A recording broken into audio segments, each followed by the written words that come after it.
Hello, everyone, and welcome back to the Newcastle United Digest, the channel delivering Newcastle United content in bite-sized chunks.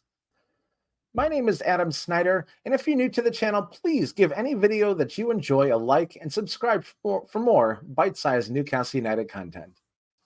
The September international break is winding down, and this episode will be dedicated to how all of Newcastle's internationals fared while representing their countries.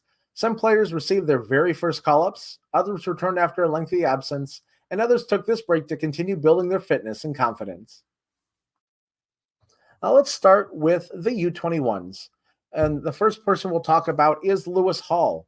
He played 22 minutes in England's U21 European qualifier against Northern Ireland, where they played to a 0-0 draw.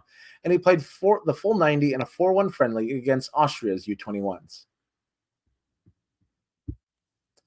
William Osula played for Denmark's U21s and played the full 90 and scored a goal in their 4-2 loss to Iceland in the UEFA U21 Championship qualifying. There were a couple of players that were in England's camp but did not feature in games, and these two players are Tino Livramento and Nick Pope. And the reason I'm mentioning both of these players is very significant. One, Tino Livramento has never been in England's senior camp before, so this is his first call-up. So even though he didn't play, this is a very good first step for him to being featured in the England fray going forward. And this is Nick Pope's first return to camp since World Cup 2022. Bruno Guimaraes returned to Brazil and didn't score a goal in either one of their games. And he did play against Ecuador in their 1-0 win, where he subbed off in the 62nd minute, and he was subbed off at halftime in Brazil's 1-0 loss to Paraguay. On the flip side of that match, Miggy did play 88 minutes in the 1-0 game against Brazil, and he also played 82 minutes in Paraguay's 0-0 draw to Uruguay. And heading back to Europe, let's go to the UEFA Nations League. Odysseas Vlachodimos kept clean sheets in both of their UEFA Nations League matches against Finland, where they won 3-0, and Ireland 2-0. Martin Dubravka kept that clean sheet party going, where he kept 2 clean sheets against Estonia in a 1-0 win, and Azerbaijan in a 2-0 win.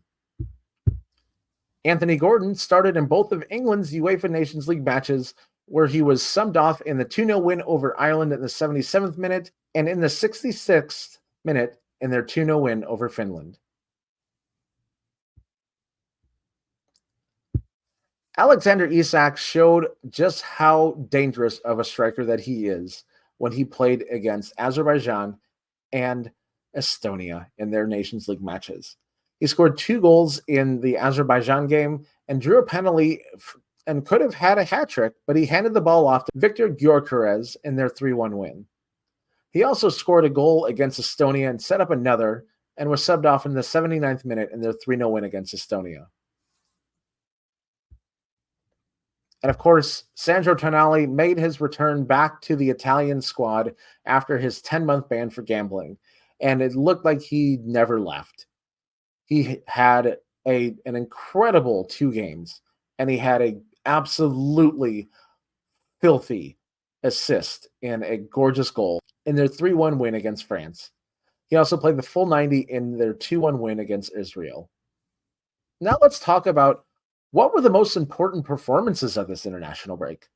For me, the most important performance was by far Sandro Tonali, not because of the gorgeous backheel assist, but the fact that he got quality game minutes.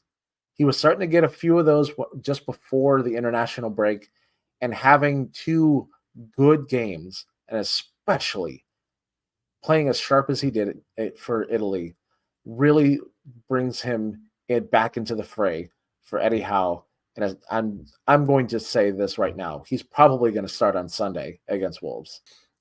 The 2 very close runners-up for me have to be Alexander Isak and Anthony Gordon.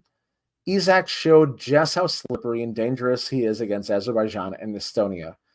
Not just because of the goals, but just the type of goals that he scored. His movement around the box and outside of the box was textbook and exactly what we expect to see from Alexander Isak. It shows that he is in good form, and I'm hoping that this form continues when he comes back to wear the black and white. Gordon's inclusion in the England squad after getting snubbed by Southgate during the Euros is a humongous confidence boost for Anthony Gordon, and he showed that on the pitch. I didn't watch the first game against Ireland, but I did watch his performance today against Finland, and he was just as dangerous and just as confident as we knew and grew accustomed to seeing last season. And I'm hoping that that confidence will translate back into his match play for Newcastle and starts this weekend against Wolves. And that will do it for this episode of the Newcastle United Digest. Join us later this week for more information about things to do around Chicago during the FanFest weekend, and we'll return with full analysis on Monday of the Wolves match that takes place on Sunday. If you liked what you heard in this episode, be sure to hit that like button and subscribe to the channel for more bite-sized Newcastle United content.